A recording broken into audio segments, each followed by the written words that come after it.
নমস্কাৰ সকল, কি খবৰ? আৰু এটি সুন্দৰ কভাচং লৈ মই মৃদুল কুমাৰ দাস আপোনালোকৰ মাজত উপস্থিত হৈছোহি। তো বলক দিনুকে আজি ভিডিঅ'টো আৰম্ভ কৰি দিওঁ। এই সুন্দৰী পমিলা তোকো দেখা পাই মন বলিয়া, ৰচকী পখিলা তোকো দেখা পাই মন পগলা, বহাগতে পৰা চতলৈ তোকে মৰম দি যাম, বুকুৰে উজনি নামনি মই লিখি ললো তোৰে নাম। এই সুন্দৰী পমিলাৰ প্ৰেমতে মোৰ হলে হ'ব বদনাম, এই সুন্দৰী পমিলাৰ প্ৰেমতে মোৰ হলে হ'ব বদনাম।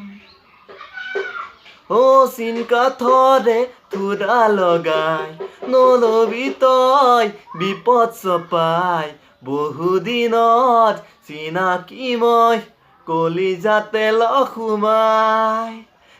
চিন কাঠৰ থোৰা লগাই নলবি তই বিপদ চপাই, বহুদিনত চিনাকি মই কলিজাতে লসুমাই। সুন্দৰী পমিলা তোকো দেখা পাই মন বলিয়া। আশা কৰোঁ ভিডিঅ' চাই নিশ্চয় ভাল পাইছে। যদি ভাল পাইছে লাইক কৰিব, কমেণ্ট কৰিব আৰু ছাবস্ক্ৰাইবটো কৰি ল'ব। ধন্যবাদ।